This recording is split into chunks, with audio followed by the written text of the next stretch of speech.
Good morning everyone, कैसे हैं आप सभी।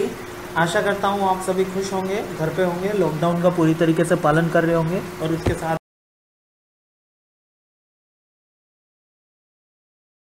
लेकर आया हूँ जो है financial ratio analysis. Last class में हमने चेक करा था कि रेशियोज कितने टाइप के होते हैं, क्यों इम्पोर्टेंट हैं वो हमारे लिए, और कौन कौन से उसके अंदर फार्मूलाज होते हैं, वो सारे हमने चेक करा था। आज अपन एक क्वेश्चन सॉल्व करने की कोशिश करेंगे। ये क्वेश्चन सौराष्ट्र यूनिवर्सिटी में आया हुआ है 2000 के अंदर। ये क्वेश्चन कुछ इस तरीके का है, तो आइए देखते हैं फटाफट से क्वेश्चन और जल्दी से क्वेश्चन बनाने की कोशिश करते हैं। ये क्वेश्चन बहुत इजी है, मैं फिर रिपीट करता हूँ कि आरटीयू में इससे इजी क्वेश्चन नहीं आता है। अगर आपको फॉर्मूला याद है तो आप इजीली ये क्वेश्चन अटेम्प्ट कर लेंगे, अगर आपको फॉर्मूला याद नहीं तो आपको ये क्वेश्चन अटेम्प्ट करने में बहुत दिक्कत आएगी।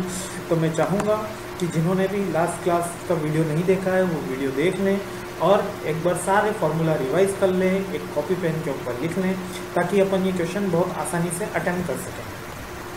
ठीक है, आइए चेक करते हैं पहले क्वेश्चन क्या कहना चाहता है। क्वेश्चन के ऊपर आइज रखिएगा। क्वेश्चन कह रहा है कि सौराष्ट्र यूनिवर्सिटी में आया हुआ क्वेश्चन है ये। क्वेश्चन कह रहा है कि एक कंपनी है श्रीनाथ नाम की, उसके कुछ रिकॉर्ड्स दिए हुए हैं, कुछ ट्रेडिंग P&L कुछ इस तरीके से हमको दिया हुआ है, और उसके बाद वो कह रहा है कि इसकी बैलेंस शीट दी हुई है, ट्रेडिंग P&L दिया हुआ है और बैलेंस शीट दी हुई है, और कुछ रेशियोज हमको फाइंड आउट करने के लिए कह रहा है। यहाँ तक प्रोप्राइटरी रेशो तक ही अपने कोर्स का हिस्सा है, तो हम 8th रेशो तक ही सीखेंगे। 9th और 10th थोड़ा एडवांस लेवल में आते हैं, तो यूजुअली आरटीयू के एग्जाम में बीटेक स्टूडेंट से नहीं पूछे जाते। ठीक है, तो अपन 8th तक क्वेश्चन सीखेंगे कि कौन कौन से क्वेश्चन ये पूछ रहा है और क्या क्या पूछ रहा है। आइए पहले एक बार चेक कर लेते हैं कि क्वेश्चन क्या है, जल्दी से चेक करते हैं। आई होप सबको विजिबल होगा, अगर किसी को विजिबल नहीं थोड़ा सा मैं इसको एनलार्ज कर देता हूँ।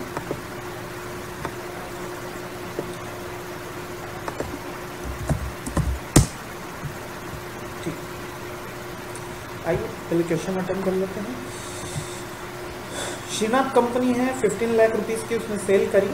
पॉइंट है याद रखने वाला, 40% कैश सेल है, यानी कि कैश और क्रेडिट दो तरीके की सेल इसके अंदर इंक्लूडेड है। 40% कैश सेल है और 60% credit sales. Okay, cost of sale रही 7.5 लाख रुपये, 7,50,000। ग्रॉस प्रॉफिट हुआ 7,50,000 का। ऑफिस एक्सपेंसेस रहा हमारा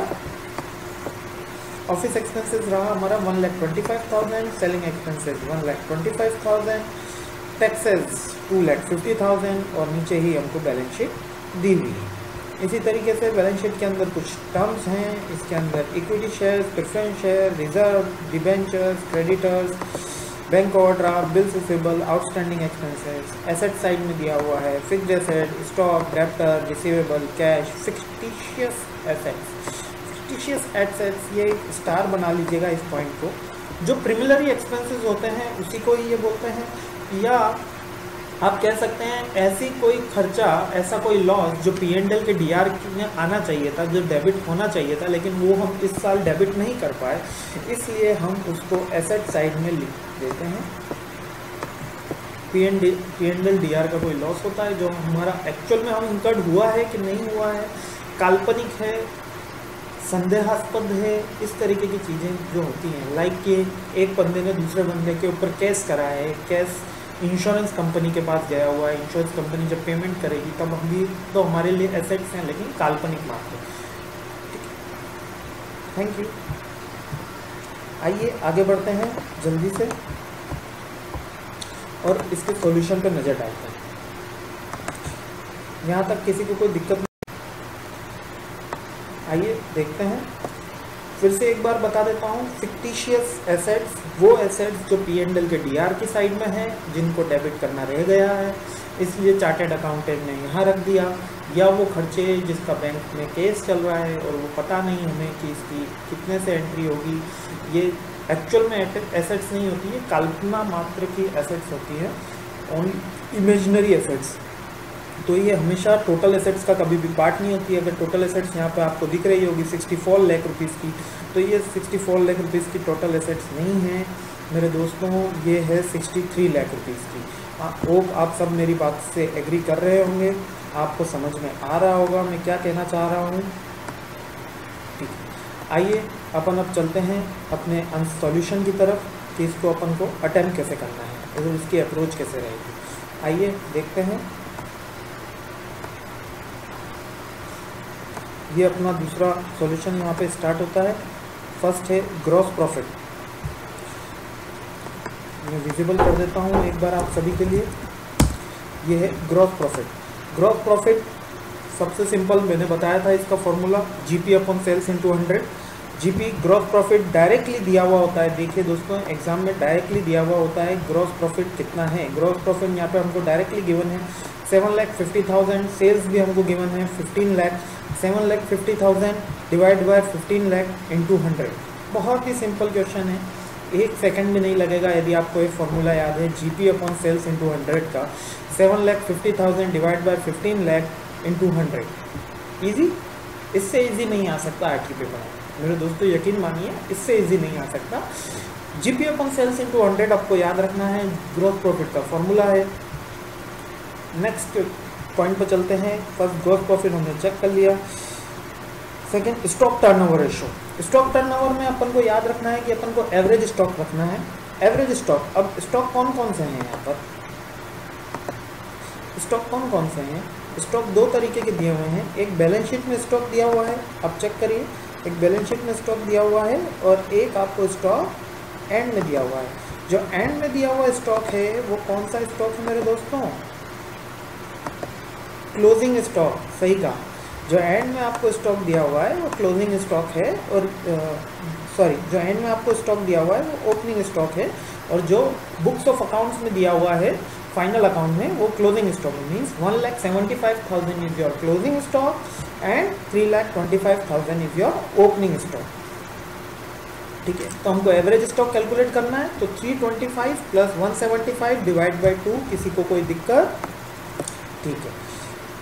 स्टॉक टर्नओवर रेशो, इसका फॉर्मूला लास्ट क्लास में ही अपन ने डिस्कस करा है। इसका फॉर्मूला है COGS divide by average stock, cost of good sold. तो कॉस्ट ऑफ गुड सोल्ड कैसे निकालते हैं, sales minus GP. Sales minus GP, GP क्या है, ग्रॉस प्रॉफिट। सेल्स रही हमारी 15 लाख की, ग्रॉस प्रॉफिट रहा 7.5 लाख का, तो हमारा कॉस्ट ऑफ गुड सोल्ड क्या हुआ 7,50,000। एम आई राइट? 7,50,000 का हमारा ग्रॉस प्रॉफिट रहा, कॉस्ट ऑफ गुड सोल्ड रहा। तो सिंपल ये कैलकुलेट कर लिया, 7,50,000 डिवाइड बाय 2,50,000। 2,50,000 कैसे कैलकुलेट करा, 325 plus 175, 3.25 lakh plus 1.75 lakh divide by 2 equal to 2,50,000। बहुत ही इजी, इससे सिंपल क्वेश्चन नहीं आ सकता। 5th क्लास की मैथमेटिक्स है इसके अंदर, इससे ज़्यादा नहीं है। अगर आपको फॉर्मूला याद है तो आप इजीली क्वेश्चन कर लेंगे, अगर फॉर्मूला याद नहीं है तो मेरे दोस्तों बहुत ही दिक्कत आने वाली है। तो फॉर्मूला याद रखिए, कोशिश करिए कि लास्ट क्लास जिसने भी नहीं देखा हो, लास्ट लेक्चर जिसने भी नहीं देखा हो, वो एक बार जाए और एक बार फिर से वो क्वेश्चन अटेम्प्ट करने की, सारे फॉर्मूला याद रखने की कोशिश करें। 2 बार 3 बार आपको इसको रिमेंबर ही रखना है। नेक्स्ट अपना थोड़ा इम्पोर्टेंट स्टार बना लीजिएगा, ऑपरेटिंग प्रॉफिट रेशो। यूजुअली ये बहुत बार एग्जाम में इंडिपेंडेंटली पूछा जाता है। ऑपरेटिंग प्रॉफिट रेशो, इसके अंदर 2 चीज़ें हैं, operating profit divide by net sales into 100। अब हम ऑपरेटिंग प्रॉफिट कैसे कैलकुलेट करेंगे, ऑपरेटिंग प्रॉफिट कैलकुलेट करने के लिए हमको सेल्स में से operating expenses plus cost of good sold minus कर देंगे। सेल्स में से operating expenses plus cost of good sold minus कर देंगे। लाइक 10 लाख, इसका एक एग्जांपल देता हूं मैं आपको। ऑपरेटिंग प्रॉफिट का मतलब क्या होता है, ऑपरेटिंग प्रॉफिट का मतलब ये होता है कि जो भी हमको एक्चुअल प्रॉफिट हुआ है, नेट प्रॉफिट नहीं है, ये हमको ऑपरेटिंग एक्सपेंसेस हटा के, लाइक जो हमारे एडमिनिस्ट्रेटिव के खर्चे होते हैं वो सारे खर्चे हटाने के बाद जो प्रॉफिट बचता है, जो ऑपरेटिंग प्रॉफिट बचता है, जो टैक्स जुड़ा हुआ होता है, इसके अंदर टैक्स इंक्लूड होता है, इसलिए ऑपरेटिंग प्रॉफिट। आइए देखते हैं, इसका फॉर्मूला याद रख लीजिएगा, नहीं तो सेल्स में से ऑपरेटिंग एक्सपेंसेस आपको माइनस कर देना है और कॉस्ट ऑफ गुड सोल्ड जोड़ देना है। अब सेल्स कितनी थी हमारी 15 लाख रुपीज़ की, बिल्कुल सही। इसमें से हमको माइनस क्या करना है, ऑपरेटिंग एक्सपेंसेस। ऑपरेटिंग एक्सपेंसेस 1,25,000 ये रहे, ऑफिस एक्सपेंसेस आपके ऑपरेटिंग एक्सपेंसेस रहे। सेकेंड 25,000, अब ये 25,000 कैसे कैलकुलेट हुआ है, ध्यान रखिएगा मेरे दोस्तों, कैसे कैलकुलेट हुआ है, क्योंकि यहाँ पर तो एंट्री दी हुई है सेलिंग एक्सपेंसेस की एंट्री दी हुई है 1,25,000 से। इसमें से 1 लाख रुपए हमने डिवेंचर के माइनस कर दिए हैं। 10 लाख का 10% डिविडेंड हमने प्रोवाइड कराया, तो 1 लाख रुपीज़ ये हमने माइनस कर दिए हैं, इसलिए आ गया 25,000। 7,50,000, 1,25,000, 25,000 टोटल लगाएंगे कितना आएगा, 9 लाख। 9 लाख 15 लाख माइनस 9 लाख, 6 लाख रुपीज़ हमारा ऑपरेटिंग प्रॉफिट आ गया। Operating profit divide by cost net sales. Net sales हमारे को ऑलरेडी गिवन है एग्जाम में, क्वेश्चन पेपर में, 15 लाख रुपीज़ 40%। अब आपको अगर ये फॉर्मूला याद है तो मेरे दोस्तों फिर रिपीट करता हूँ, क्वेश्चन 2 मिनट्स के अंदर हो जाएगा, और नहीं याद है तो बहुत ही दिक्कत आने वाली है। मैं चाहूँगा कि आप एक बार कॉपी पेन ले लें, सारे फार्मूला नोट डाउन कर लें। काफ़ी इंपॉर्टेंट क्वेश्चन अपन सॉल्व कर रहे हैं, ऑलरेडी एग्ज़ाम में आ चुका है। इसी तरीके से सेम काइंड के क्वेश्चन ही आरटीयू पेपर्स के अंदर आते हैं। तो अच्छे से रहिए, अच्छे से कोशिश करिए। अगर आपको कोई भी प्रॉब्लम है तो आप कमेंट बॉक्स में कमेंट करके बता सकते हैं कि आपको यहाँ दिक्कत आ रही है, या आप मेरे को व्हाट्सएप पे भी टेक्स्ट मैसेज कर सकते हैं कि आपको यहाँ दिक्कत आ रही है, तो मैं आपको श्योर रिप्लाई करूँगा। आइए दोस्तों देखते हैं, नेक्स्ट अपना पॉइंट है करंट रेशो का। नेक्स्ट पॉइंट है करंट रेशो। करंट रेशो का सिंपल फॉर्मूला है current assets upon current liability. Current assets upon current liability. अब करंट एसेट्स कैलकुलेट करनी है। फिक्स्ड एसेट करंट एसेट्स का पार्ट नहीं होगी, क्या क्या पार्ट होगा आइए कैलकुलेट कर लेते हैं। स्टॉक होगा, डेप्टर होगा, बिल्स रिसीवेबल होगा, कैश होगा। फिक्टिशियस एसेट्स इसका पार्ट नहीं होगी, क्योंकि ये कल्पना मात्र की एसेट्स होती हैं। ठीक है, नेक्स्ट है इसका करंट लायबिलिटी। इन सब की टोटल लगाएंगे अपन तो 8 लाख रुपीज़ आ गई करंट लायबिलिटी। करंट लायबिलिटी के अंदर देखते हैं अपन कौन कौन से पॉइंट दिए हुए हैं। क्रेडिटर्स हैं, बैंक ओवरड्राफ्ट है, बैंक पेबल हैं, और आउटस्टैंडिंग एक्सपेंसेस हैं। 4 टर्म्स दी हुई हैं, 4 टर्म्स मिल रही हैं हमको, यस ठीक है। तो ये आ गई हमारी current liability. Current assets upon current liabilities. दोस्तों यहाँ पर एक इम्पॉर्टेंट बात आपको नोट रखनी है, यहाँ पर आपको पूरा सॉल्व नहीं करना है, यहाँ पर आपको एक रेशो प्रोवाइड कराना है, ठीक है। याद समझ में आ गया। यहाँ पर 3:8, 8:3 भी लिख देते। अगर आप यहाँ पर 8:3 भी लिख देते, सपोज आप यहाँ पर लिख देते 8/3, तब भी आपका रेशो सही होता मेरे दोस्तों। अगर आप यहाँ पर 8:3 भी लिख देते तब भी आपका रेशो सही होता। 2.67 की जगह आप 8:3 भी मेंशन कर सकते थे, ठीक है, तब भी आपका रेशो सही होता। लेकिन इसको डिवाइड करने की कोशिश ना करिएगा, दैट इज अकाउंट। तो यहाँ पर प्रेजेंटेशन 8:3 क्या डिनोट कर रहा है, मीन्स डिनोट क्या कर रहा है, 3 लायबिलिटी के मुकाबले में 8 एसेट्स हैं। और सिंप्लीफाई करते हैं, एक लायबिलिटी के मुकाबले में 2.67 करंट एसेट्स है। ये अंडर यूटिलाइजेशन है हमारी करंट एसेट्स का। हम हमारी करंट एसेट्स का प्रॉपर यूटिलाइजेशन नहीं कर पाए हैं यहाँ पर। क्यों? क्योंकि अगर इसका आइडियल रेशो है 1:1, अगर आप इसका आइडियल रेशो चेक करेंगे तो ये आएगा 1:1। क्यों? क्योंकि मेरे पास 1 रुपये गल्ले में है और व्यक्ति कोई पर्सन मेरे से मांगने के लिए भी 1 रुपया ही खड़ा है, तो वो होता है आइडियल 1:1, आइडियल रेशो कहलाता है ये। माफ़ कीजिएगा, आइडिया नहीं है, आइडियल रेशो है, ठीक है, ओके। तो आइए आगे बढ़ते हैं, अपन अपने 5th रेशो पे चलते हैं, लिक्विडिटी रेशो।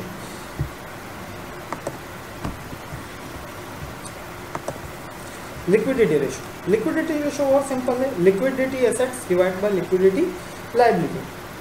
अब कैलकुलेट कर से कैसे करते हैं, करंट एसेट्स में से स्टॉक माइनस कर देते हैं तो हमारे पास लिक्विड, क्विक या एसिड, इसके 2-4 नाम हैं। लिक्विड भी बोलते हैं, क्विक भी बोलते हैं और एसिड भी बोलते हैं। लिख लीजिएगा, इसके 3 नाम हैं, liquid, quick and acid. Okay, आइए फिर चेक करते हैं। करंट एसेट्स में से स्टॉक माइनस कर दिया। अब यहाँ पर हम क्लोजिंग स्टॉक की बात कर रहे हैं तो यहाँ पर माइनस होगा 1,75,000, तो ये आ गई हमारी quick assets.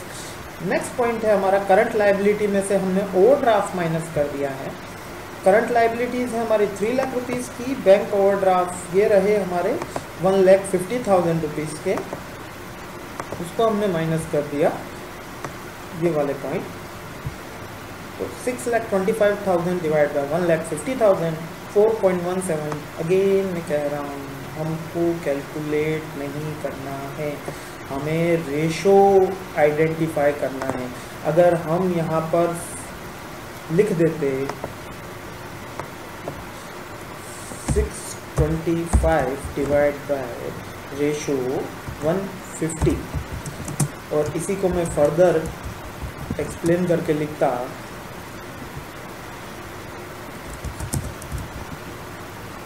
Hello hello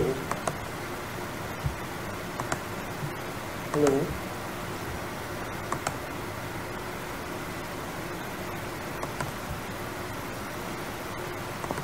hello, हाँ सॉरी, हाँ इसको मैं फर्दर आइडेंटिफाई करके लिखता 625 डिवाइड बाय 150 को 25 डिवाइड बाय 6, तब भी ये सही होगा। 4.7 इक्वल टू 1 भी लिखना आपको यहाँ जरूरी नहीं है। 25 डिवाइड बाय 6 भी एक्यूरेट आंसर है। Quick ratio, liquid ratio, acid ratio तीनों एक के ही नाम है। नेक्स्ट हमारे रेशो पे चलते हैं जो है डेब्टर रेशो। आइए चेक करते हैं डेब्टर रेशो और क्रेडिट रेशो कैसे कैलकुलेट करते हैं। इसके फॉर्मूला हम ऑलरेडी डिस्कस कर चुके हैं। Debtors plus bills receivable divide by credit sales, debtor plus bills receivable divide by credit sales. आइए, डेब्टर्स कहाँ दिए हुए हैं, एसेट साइड्स में रहते हैं दोस्तों। ये सब याद हो जाना चाहिए अब तक आपको। फाइनल अकाउंट अपन करवा चुका हूँ और मैं लिस्ट भी अपलोड कर चुका हूँ। डेब्टर्स बिल्स रिसीवेबल 4 लाख हो गए, 4 lakh divide by credit sales. यहाँ पर कैश सेल 40% है, मैंने याद दिलाया था। तो कैश सेल्स 40% है तो 60% 9 लाख रुपीज़। ये रहा आपकी credit sales 9 lakh rupees divide by कितना आया 0.44। यहाँ पर 365 भी अगर आप करेंगे, अगर ये 360 की जगह अगर आप 365 भी अगर आप एंट्री करते हैं तो दोनों ही कंडीशन में आपका आंसर सही है। 365 या 360 कुछ भी एंट्री कर सकते हैं। इन्होंने 360 लिया है, 365 भी करेंगे तो कोई दिक्कत नहीं आएगी। 365 करेंगे तो आई थिंक आपका आंसर 162 के अप्रोक्स आना चाहिए। 162 के अप्रोक्स आपका आंसर आना चाहिए। ये आंसर भी सही है और 160 के डेज भी सही है। कुछ कुछ बुक्स के अंदर 160 एंट्रीज हैं, कुछ के अंदर 162 एंट्री हैं, तो दोनों के अंदर आप चेक कर सकते हैं। 360 और 365 बोथ आंसर आर करेक्ट। आइए नेक्स्ट रेशो के ऊपर चलते हैं। हमारा 7th रेशो है क्रेडिटर रेशो। जैसे हमने डेब्टर्स में डेब्टर्स प्लस बिल्स रिसीवेबल लिया, इसी तरह हम क्रेडिटर्स में लेंगे क्रेडिटर्स प्लस बिल्स पेएबल। आइए देखते हैं। यस, ये रहा फॉर्मूला। देखिए सारा खेल फॉर्मूले का है। यदि आपने फॉर्मूला क्लियर रखा तो आपको सब कुछ क्लियर हो जाएगा। यदि आपने फॉर्मूला क्लियर नहीं रखा तो बहुत दिक्कत आएगी। आइए देख लेते हैं कैसे अपन इसको सॉर्ट आउट करेंगे। Creditors plus bills payable, creditors की एंट्री दी हुई है 1 लाख रुपीज़ की। थोड़ा सा रब कर देता हूँ मैं ताकि आपको क्लियर हो जाएगा। ये रहे क्रेडिटर्स 1 लाख रुपीज़ के। उसके बाद डेब्ट बिल्स पेएबल की एंट्री भी वहीं दी हुई है, बिल्स पेएबल की एंट्री भी वहीं दी हुई है 45,000 रुपीज़ की, 1,45,000। अब यहाँ पर हमको क्रेडिट परचेज अमाउंट गिवन नहीं है। इस केस के अंदर क्या करना है, कॉस्ट ऑफ गुड सोल्ड को ही क्रेडिट परचेज मान लेना है। कॉस्ट ऑफ गुड सोल्ड कितनी थी मेरे दोस्तों, हमने कैलकुलेट करा था, वो थी 7,50,000। ये यहाँ पर उसने डायरेक्टली पुट ऑन कर दिया divide by 1,45,000, 0.193 into 360 days, 69 days का क्रेडिट है। अब ये क्रेडिट रेशो बता क्या रहा है, हम जिससे भी सामान, जो हमसे सामान ले जाता है, सॉरी, हम जिससे भी सामान लाते हैं उसको 69 डेज में हम ऑन एन एवरेज वो हमको क्रेडिट प्रोवाइड कराता है।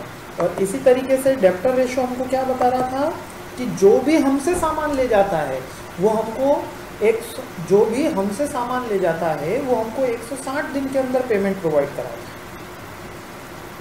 समझ रहे हैं आप? यानी कि ये तो बहुत दिक्कत की बात है, हम किसी से सामान ला रहे हैं तो हमको 70 दिन में पेमेंट करना है, 69 दिन में पेमेंट करना है, और कोई हमसे सामान ले जा रहा है तो 160 डेज में पेमेंट करना है। ये सीधी सीधी बात एक नॉर्मल ह्यूमन बीइंग को, नॉर्मल बंदे को समझ में आती है, उसको अकाउंट्स की, बिल्स पेबल, क्रेडिटर्स की भाषा समझ में नहीं आती। और लास्ट हमारा रेशो है आज की क्लास का, वो है प्रोप्राइटी रेशो। आइए प्रोप्राइटी रेशो शुरू करते हैं। प्रोप्राइटी रेशो में सिंपल फॉर्मूला है share holder funds divide by total assets. इसका बहुत ही सिंपल फॉर्मूला है share holder fund divide by total assets. आइए चेक कर लेते हैं। शेयर होल्डर फंड कैसे कैलकुलेट करना है, टोटल एसेट्स कैसे कैलकुलेट करनी है। आपको शुरुआत में ही मैंने बताया था टोटल एसेट्स ये सारी रही, लेकिन इसके अंदर फिक्टिशियस एसेट्स हम नहीं जोड़ेंगे, इसको ऐड नहीं करेंगे। मतलब 64 में से 1 लाख माइनस हो गया तो 63 लाख ये रही एंट्री उसकी। आया दोस्तों, काफ़ी इजी है। फॉर्मूला याद है तो बहुत इजी है, वरना तो किसी के लिए कोई बहुत ही टेढ़ी चीज़ समझ में ही नहीं आ रहा होगा कैसे क्या हो रहा है। फॉर्मूला याद है तो 2 मिनट के अंदर क्वेश्चन सॉल्व हो जाएगा। आइए अब देखते हैं share holder fund. Share holder fund में हमने लिया इक्विटी, प्रेफरेंस, रिजर्व, 3 आइटम ले लिए हमने।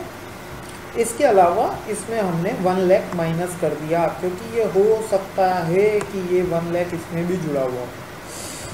तो फिक्टिशियस एसेट्स हमने माइनस कर दी, equity shares, reserve, preference shares, तीनों को जोड़ा। 20, 20, 40, 40 plus 10, 50, 51 lakh minus 1 lakh, 51 lakh minus 1 lakh, 50 lakh rupees. ये इसका सीधा आंसर आ गया। 50 लाख डिवाइड बाय 63। आप यहाँ पर 50 डिवाइड बाय 63 भी लिख देते हैं, तब भी आपका आंसर सही होता। ठीक है मेरे दोस्तों, 50 डिवाइड बाय 63 भी लिख देते हैं, तब भी आपका आंसर सही होता। मैं फिर से रिपीट कर रहा हूँ, सॉल्व करना पूरा ज़रूरी नहीं है, 50 डिवाइड बाय 63 भी सही होता। मतलब हमारे पास लाइबिलिटी कम है, एसेट्स ज़्यादा हैं। 63 इज ग्रेटर देन 50, तो एसेट्स ज़्यादा है, लाइबिलिटी कम है। किसके कंपैरिजन में? शेयर होल्डर फंड के कंपैरिजन में। ये एक छोटा सा वीडियो था, छोटे से लेक्चर्स हैं इसके अंदर अपन ने एक राजकोट, सौराष्ट्र यूनिवर्सिटी जो राजकोट में है, उसका क्वेश्चन सॉल्व करने की कोशिश करी। काफ़ी इजी क्वेश्चन है, इतना ही इजी क्वेश्चन आपके आरटी पेपर में आएगा। आप उसको उतनी ही आसानी से अटेम्प्ट कर सकेंगे जब आपको पता होगा कि फॉर्मूला क्या लगाना है। अगर आपको फॉर्मूला नहीं पता मेरे दोस्तों, अगर आपको फॉर्मूला नहीं पता तो आप इस क्वेश्चन को इतनी आसानी से अटेम्प्ट नहीं कर पाएंगे। इसके नोट्स, इसके सारे स्क्रीनशॉट्स मैं प्रोवाइड करा दूंगा, और मैं चाहूँगा कि आप सभी घर पे रहें, सुरक्षित रहें, इसी तरीके से क्लास अटेंड करते रहें, पढ़ते रहें। और प्लीज़ कमेंट बॉक्स में ज़रूर बताइएगा कि वीडियो आपको कैसा लगा। आपकी कोई प्रॉब्लम है, आपकी कोई क्वेरी है तो मैं उसको सॉल्व करने की पूरी कोशिश करूँगा। अटेंडेंस के पर्पज़ से भी आप एक बार वीडियो में अपना नेम और आईडी मेंशन जरूर करें। Thank you everyone for listening me. और घर पे रहिए, सुरक्षित रहिए। Thank you.